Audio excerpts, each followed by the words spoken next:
पटा खुलते ही माई मुस्कइली। पटा खुलते ही माई मुस्कइली। देवे सतीमी के दर्शन अइली। देवे सतीमी के दर्शन अइली।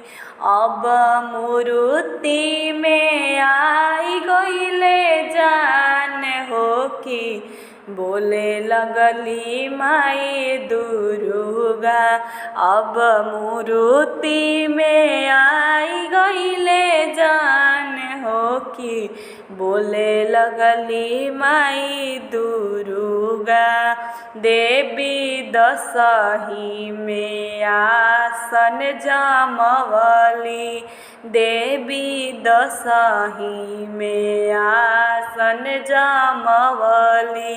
भाव भगति में सबके डूबवली।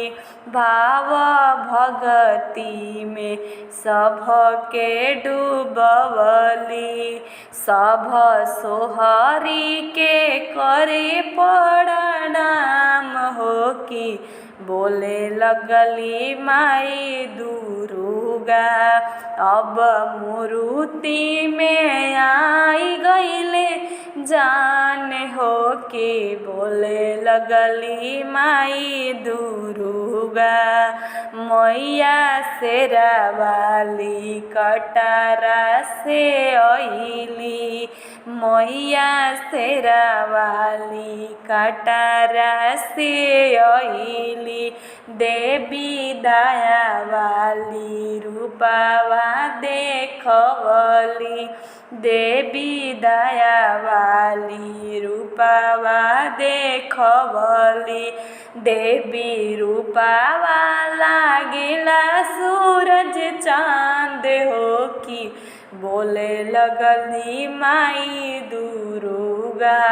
अब मूर्ति में आई गइले जान हो कि बोले लगली माई दुर्गा।